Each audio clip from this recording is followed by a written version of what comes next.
தட்டை, சீடை, முறுக்கு, ரிப்பன் பக்கோடா, அதிரசம், என்ன வேணாலும் செய்யுங்க. ஒரே ஒரு 5 லிட்டர் இதய மந்த்ரா கடல் எண்ணெய் பேக் ஒரு மாசம் முழுசுக்கும் அத்தனை சமையல் முடிச்சு விடலாம். இதய மந்த்ரா.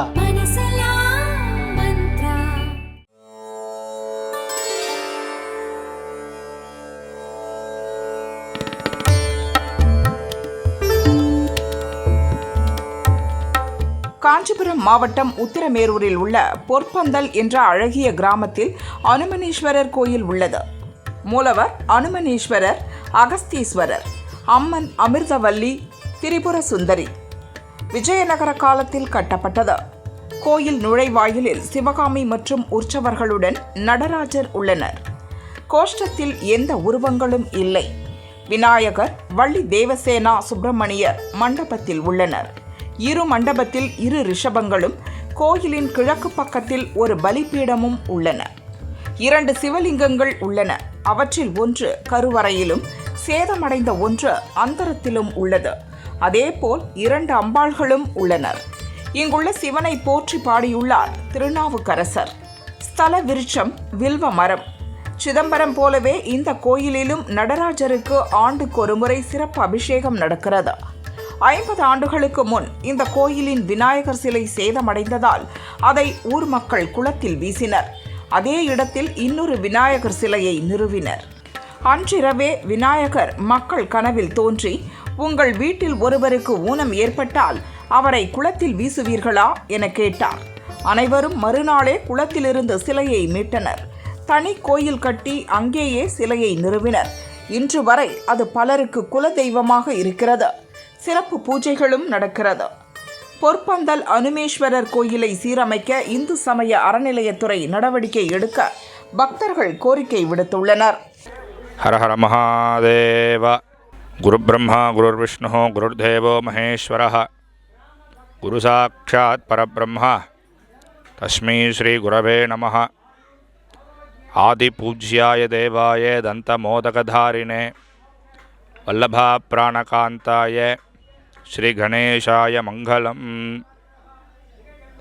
இப்போ நம்ம இந்த க்ஷேத்திரமானது பார்த்துருக்க க்ஷேத்திரமானது அருள்மிகு அமிர்தவல்லி உடனுரை அனுமீஸ்வரர் மற்றும் திரிபுர சுந்தரி உடனுரை அருள்மிகு அகதீஸ்வரர் ஆலயமாகும். இந்த க்ஷேத்திரத்தில் பெரிய விசேஷம் என்ன பார்த்தீங்கன்னா, மூலஸ்தானத்தில் ஒரு சுவாமியும் அர்த்த மண்டபத்தில் ஒரு சுவாமியும் இருப்பாள். எந்த க்ஷேத்திரத்துலையும் அப்படி கிடையாது. எல்லா க்ஷேத்திரத்துலேயும் பார்த்தீங்கன்னா மூலஸ்தானத்தில் ஒரே ஒரு சிவலிங்கம் தான் இருக்கும்.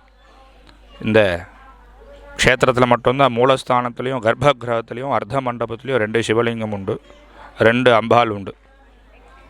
அதுக்கு என்ன காரணம் அப்படின்னா, முன்னொரு காலத்தில் இங்கே க்ஷேத்திரத்தில் இருக்கக்கூடிய விநாயகர், அம்பாள் மற்றும் சிவலிங்கம் அந்த அனுமீஸ்வரர் சுவாமியானவர் அவெல்லாம் பின்னமானதாக சொல்லப்பட்டு அந்த மூர்த்தங்களை கலாகர்ஷணம் பண்ணி கும்பாபிஷேகம் செய்வதற்காக புதிய மூர்த்தங்களாக பிரதிஷ்டை செய்துட்டா. அந்த பழைய மூர்த்தங்களை கிராமத்தில் உள்ள ஏரியில் எடுத்துன்னு போயிட்டு சமர்ப்பணம் பண்ணிட்டா. அசரீரியாகவும் சில கிராமத்தில் இருக்கக்கூடிய முக்கியமானவர்களுடைய கனவுலையும் சுவாமி வந்து, உங்களுடைய குழந்தைகள் யாரேனும் கை கால் அங்கஹீனமாக பிறந்திருந்தா இது மாதிரி தான் வீட்டை விட்டு வெளியே அனுப்பிச்சிருவேலா அப்படின்னு கேட்டும், அதையும் யாரும் பொருட்படுத்தாமல் அவளுக்கு அதை உணராமல் இருக்கும் பொழுது, அந்த கோவிலுடைய அன்னைக்கு பூஜை பண்ணியிருந்த கோவிலுடைய குருக்களுடைய குழந்தை அங்கஹீனமாகும். கோவில் கிராமத்தில் இருக்க முக்கியமானுடைய குழந்தைகள்லாம் அங்கஹீனமாக பிறந்ததால் அவள் எல்லாருக்கும் அதை சுவாமி உணர்த்துறான்னு தெரிந்து, அந்த சுவாமி ஏரிக்கரையில் இருக்க சுவாமியும் அம்பாலையும் எடுத்துகிட்டு வந்து அர்த்த மண்டபத்தில் சுவாமியும் அம்பாலை தனியாக உள்ளுக்குள்ளே ஒரு சன்னதியை ஏற்படுத்தி அம்பாலை பிரதிஷ்டை பண்ணியிருக்கா. விநாயகரை மாத்திரம் அந்த ஏரிக்கு நடுவில் சுவாமி அம்பாள் விநாயகரை சேர்க்கும் போது விநாயகர் மாத்திரம் ஏரிக்கரை ஓரம் ஒதுங்கி வந்ததால் ஏரிக்கரை விநாயகர் எனும் திவ்ய நாமத்தில் இன்னும் அங்கே ஆலயம் கொண்டிருக்கார். அப்பேற்பட்ட க்ஷேத்திரம். இந்த சுவாமிக்கு பேர் பார்த்தீங்கன்னா அனுமீஸ்வரர். அதாவது இது என்னுடைய க்ஷேத்திரம், நான் இங்கே விட்டு போக மாட்டேன்ட்டு சுவாமியே கேட்டு திரும்பி இங்கே வந்ததா சொல்கிறா. அந்த க்ஷேத்திரத்துலேயும் கோவிலை விட்டு சுவாமி வெளியே போனதா ஐதீகம் கிடையாது. அப்படியே போனாலும் அது போனதாகவே இருக்கும். அங்கே சிறப்பு என்ன பார்த்தேன்னா, இது என்னுடைய க்ஷேத்திரம் அப்படின்னு சொல்லி அவரே இங்கே வந்ததால் இந்த சுவாமியை ரொம்ப பெருமிதமாக சொல்லலாம். அனுமீஸ்வரர், அணு என்றால் உலகம். நம்ம செல் அப்படின்ற அந்த வார்த்தைக்கு உடம்பு இயங்கக்கூடிய அந்த செல்ஸுக்கு எல்லாமே அணு என்று பேர். அதுக்கெல்லாம் ரூபமாக அனுமீஸ்வரராக இந்த சுவாமி இருக்கார். இந்த க்ஷேத்திரத்தில் என்ன ஒரு விசேஷம் பார்த்தேன்னா, ஸ்கந்தஹட்டி உற்சவம் 6 நாளும் பெருமிதமாக நடக்கும். கல்யாண உற்சவம் ஷஷ்டியில் சூரசம்ஹாரம் முடிஞ்சு 7வது நாட்களாக இந்த கல்யாண உற்சவம் நடக்கும். இந்த கல்யாண உற்சவத்தில் யாராரும் பிரார்த்தனை பண்ணிட்டு இந்த சுவாமிக்கு கைங்கரியமாக வருஷத்தட்டு மற்றும் மாலைகள் ஏதேனும் அணிவித்து அந்த ஒரு வருஷத்துக்குள்ளே அவளுக்கு கல்யாணமாகி அவளுக்கு சந்தான பிராப்தம் அடையும் என்பது சின்னம். இது வரைக்கும் நிறைய பேருக்கு நடந்திருக்கு. அது மாதிரி சுவாமியோட அனுகிரகத்தால், முருகரோட அனுகிரகத்தாலையும்.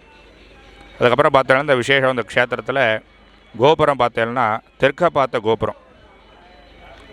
எந்த க்ஷேத்திரமோ மூலஸ்தானமாக சுவாமி அம்பாள் தான் இருப்பார். இந்த க்ஷேத்திரம் பார்த்தேன்னா கோபுரம் நேராக நடராஜ பெருமாள் தான் இருப்பார். சிவகாமி நடராஜர் அழகாக இருப்பார், திவ்ய பிரமாதமாக இருப்பார். இந்த கோவிலில் மார்கழி ஆருத்ரா விசேஷமாக நடக்கும். காலையில் 2 மணிக்கு அபிஷேகம் ஆரம்பித்தாங்கன்னா அபிஷேகம் முடிஞ்சு சுவாமிக்கு வெள்ளை சாத்துப்படி 6 மணிக்கு சூரிய உதயம் கோபுர தரிசனம். வெள்ளை சாத்துப்படி முடிஞ்சதும் அலங்காரத்தோட மதியத்தில் இந்த கோவிலில் அன்னாபிஷேகம் கிடையாது. அதுக்காக நடராஜ பெருமானுக்கு எந்த கோவிலும் கிடையாது. இந்த கோவில் நடராஜ பெருமானுக்கு அன்னசாத்துப்படி நிவேத்தியம். எப்படி நம்ம அன்னாபிஷேகத்தில் சுவாமிக்கு கீழே அன்னசாத்துப்படி நிவேத்தியம் பண்ணுறோமோ அதோ போல் வாழை இலையில் வச்சு சுவாமிக்கு படியமுது நிவேத்தியம் உண்டு. படியமுது நிவேத்தியமானதோ சுவாமி வீதி உலா சாரக்க சுவாமி தன்னுடைய க்ஷேத்திரத்துக்கு வந்ததும் ஊடல் உற்சவம். எல்லா கோவிலும் நடக்கும் போல் இங்கே ஊடல் உற்சவம். அம்பாள் கோவிச்சுண்டு போயிட்டு திரும்ப வந்து சுந்தர பெருமான் சுவாமிக்காக போராடி இந்த ஊடல் உற்சவம் பிரமாதமாக நடக்கும். இரவு 12 மணி வரைக்கும் அந்த உற்சவமானது இங்கே பிரமாதமாக நடக்கும். அதனை தொடர்ந்து இந்த விசேஷம் பார்த்தீங்கன்னா எல்லா பிரதோஷமும் உண்டு.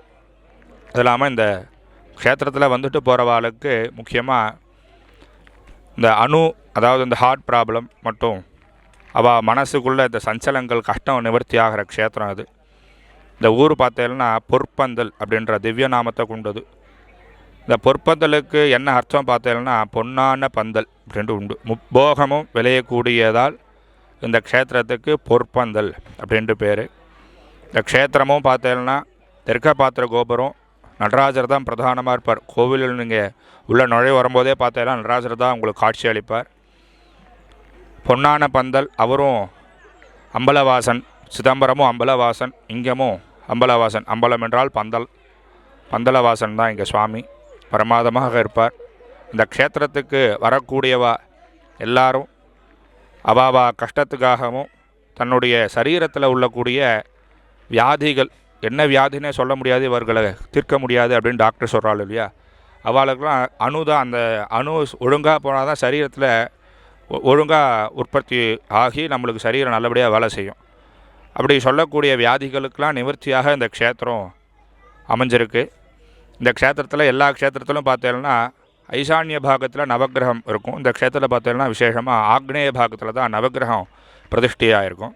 அது மட்டும் இல்லாமல் எல்லா க்ஷேத்திரத்துலேயும் சூரிய பகவான் உள்ளேயும் க்ஷேத்திரபாலகர் பைரவர் வந்து வெளியே இருப்பார். ஆனால் இந்த க்ஷேத்திரத்தை பார்த்தீங்கன்னா சூரிய பகவான் வெளி பிரகாரத்துலையும் பைரவர் உள் பிரகாரத்துலையும் இருப்பார். அது ஒரு விசேஷம்.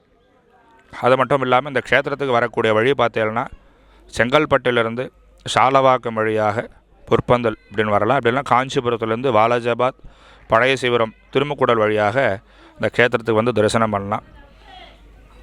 அருள்மிகு அமிர்தவல்லி உடனுரை அனுமீஸ்வரர் மற்றும் திரிபுர சுந்தரி உடனுரை அகதீஸ்வரர். நம்பால் பார்த்தோம்னா அகதீஸ்வர பெருமான் பூஜை பண்ணதாக ஒரு ஐதீகமும் இங்கே உண்டு.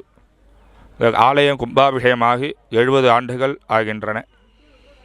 இந்த கோவிலுக்கு யாரேனும் விருப்பப்பட்டு குடமுழுக்கு நன்னீராட்டுக்காக திருப்பணி செய்ய விருப்பப்பட்டால் அணுகி கோவிலை திருப்பணி செய்து கும்பாபிஷேகம் செய்து கொள்ளலாம். நான் இந்த கோவில் ஆலய அர்ச்சகராக பணிபுரிகிறேன். என்னுடைய பேர் கைலாச ஜோதிநாத குருக்கள் இந்த கோவிலில் பரம்பரையாக இந்த கோவிலில் நாங்கள் அர்ச்சகராக வழிபடுறோம். தாத்தா அப்பா இப்பொழுது நாங்கள் பூஜை பண்ணிகிட்ருக்கோம். வரபவர்கள் வந்திருந்து ஆலயம் தரிசனம் செய்து கொண்டு அந்த பரமேஸ்வரன் பேரூரலை பெறும்படி கேட்டுக்கொள்கிறோம். ஹர நம பார்வதி பததே ஹர ஹர மகாதேவா.